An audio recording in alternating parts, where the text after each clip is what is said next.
पुण्यात्मा, आप जी सत्संग में आते हैं। सत्संग में आने का उद्देश्य आपको खूब पता है। जैसे एक स्वस्थ प्राणी को भूख लगती है, एक स्वस्थ प्राणी को भूख लगती है, सुबह आहार कर लिया तो शाम को भूख लगेगी। और यदि सुबह आहार कर लिया, शाम को भूख लगी नहीं, तो समझ लीजिए आप अस्वस्थ हो चुके हैं। आपकी भोजन में अरुचि होगी तो आप अस्वस्थ हो चुके हो। चाहे बदहजमी होगी हो या कोई बुखार जबर आने वाला है, तो उसका इलाज क्या है? अब औषधि खानी पड़ेगी, वो कड़वी कुनीन खानी पड़ेगी, ना चाहते हुए भी फांकी मारनी पड़ेगी। और फिर औषधि खाने से फिर जबर कम होगा, और जबर उतर जाएगा तो फिर भूख उसी तरह लगेगी। तो आप जी पहले आए, सत्संग सुना, 10-15 दिन में फिर आए हो, फिर भी सत्संग सुनने आए हो।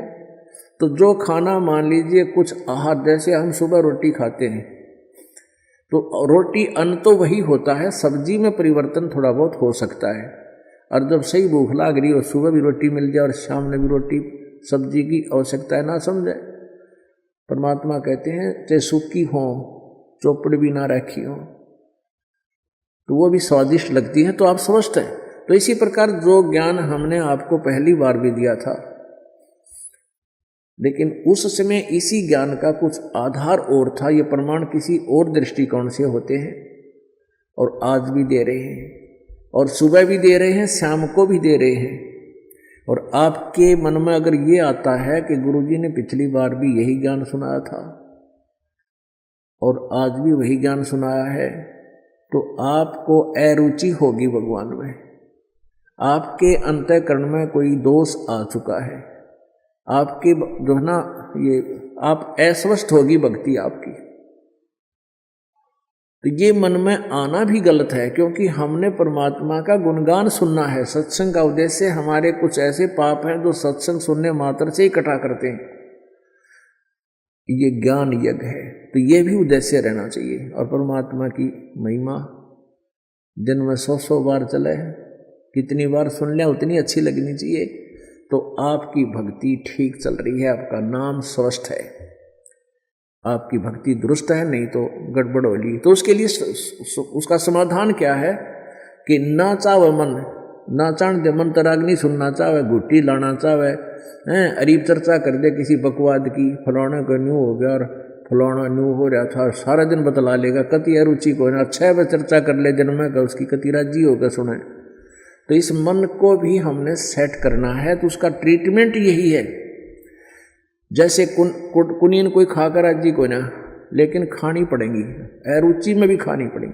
तो इस परमात्मा का सत्संग जो है, ये वचन है, अगर आपको अरुचि होती है तो ये सुनता ही रहे, ध्यान से सुने, और ये कड़वी दवाई फिर दोबारा सेट कर देगी आपको, फिर रुचि हो जाएगी, 10 मिनट में देख लेना। तो इस प्रकार हमने अपने इस मन पापी, इस दुष्ट को रोकना है, भक्ति मार्ग में लगाए रखना है। और भक्ति की कमाई से ही ये हमारे काबू आओगा, ना तेरे ऋषि मुनियों के बकल तार दिए इसने।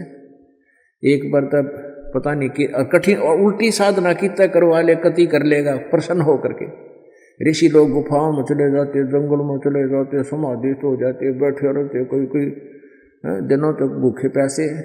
तो वो मन करवावा था, और फिर उनसे उनको बना लेता सिद्धि युक्त।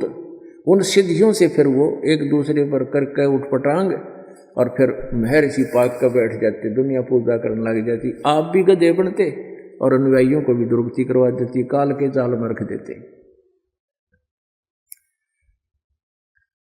आप देख रहे हो, कावड़ लेने जाया करे, कावड़ विशेषकर हरियाणा में ज़्यादा परंपरा होगी इसकी। वो कावड़ के है हरिद्वार से गंगा का पानी लावे, 2 लीटर होगा गणा, और पैदल जा या पैदल आवे, कई ऐसे हैं वैसे चले जाते हैं गाड़ियों में, वापस पैदल आते हैं, या जाते भी पैदल हैं आते भी पैदल हैं फुट पर। अच्छा, और कितना कठिन काम है, पाया में छाड़े पड़ जाए, सूज जा कति सोई आ जाती है, और गोली खा ले ये पीड़ा नाशक हैं, वो गोलियां खा खा के फिर भी चलते रहते हैं, और उस काम को करके छोड़ दें, क्योंकि उनको पता ही इतना है। जब उनको ये पता चल जाएगा कि ये साधना कितनी सिंपल है, नाम उठत नाम बैठत नाम सोत जागवे, नाम खाते नाम पीते नाम सेती लागवे, अपना काम भी करे भक्ति भी करता रहे, चलता फिरता बैठ के, तो इसमें रुचि ना बनती इसकी, तो इसका मन ने डले ढुआणत मतलब है, ये चाहता है कि ये प्राणी उल्टी साधना करे, काल के जाल में फंसा रहे, और ये काल का दूत है। आत्मा परमात्मा पूर्ण ब्रह्म की अंश है।